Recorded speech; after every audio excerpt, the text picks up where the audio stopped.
J'avais envie de te parler du silence. J'ai eu une discussion hier avec mon amoureux, c'est avec lui que je suis ici pour la semaine, et on parlait de notre lien au silence, de la place que le silence avait dans nos vies. Et je lui expliquais que jusqu'il y a 7 ans, le silence n'avait aucune place dans ma vie. Le rien non plus, la solitude encore moins, j'aimais vraiment pas ça, je détestais même ça. Et le silence pour moi était le summum de la solitude, c'est-à-dire que j'ai habité jusqu'à mes 31-32 ans seule, depuis le moment où j'avais quitté mes parents. Il n'y avait jamais de silence chez moi, j'entrais, j'allumais la radio ou la télé. Déjà chez mes parents, petite, enfant, j'écoutais la radio en fait, j'avais pas vraiment de CD, mais j'écoutais, il y avait toujours du bruit quoi, des voix, des gens, de l'animation. Quand j'habitais seule, j'allumais la télé ou la radio en rentrant, je mangeais devant la télé. Voilà, il n'y avait jamais. Sinon, ce silence mettait encore plus en évidence le vide horrible que signifiait pour moi la solitude à l'époque. J'ai rencontré le père de mes filles, on a vécu ensemble 10 ans. Et quand je me suis retrouvée seule il y a 7 ans, suite à notre séparation, c'était plus du tout pareil. Je me suis retrouvée non seulement à n'avoir plus peur de ce silence et de cette solitude, mais j'ai même découvert que j'en avais un besoin assez dingue. Et j'ai même passé la première année, passé un temps fou chez moi. J'ai aussi des soucis de santé, donc j'allais coucher à la même heure que mes 2 filles, qui avaient pourtant 4 et 7 ans à ce moment-là. Voilà, j'étais en cocooning, à mon avis c'était le cocon de la chenille qui devient papillon, hein, vous savez, dans les phases de transformation. Parle de papillon, voilà une petite guêpe qui me dit bonjour. Et donc ce silence, j'ai commencé non seulement à l'apprivoiser, mais même à en découvrir tout le côté ressourçant, reposant, et c'est devenu depuis, et c'est encore plus le cas dans les années qui se sont passées après, j'ai 47 ans aujourd'hui, ça fait cette découverte du silence et de la solitude, c'était quand j'en avais 40.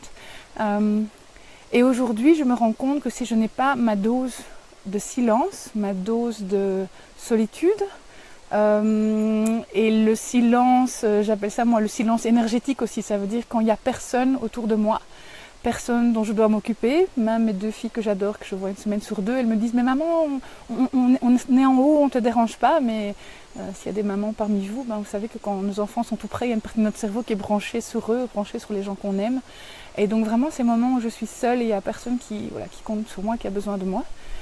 C'est vraiment devenu quelque chose de vraiment vital. Et j'ai découvert aussi, alors il y a plein de sortes de silence. Le silence ici, c'est pas tout à fait du silence, il y a le bruit du vent, il y a le bruit de l'eau, mais il y a une forme de rien, il y a une forme de calme.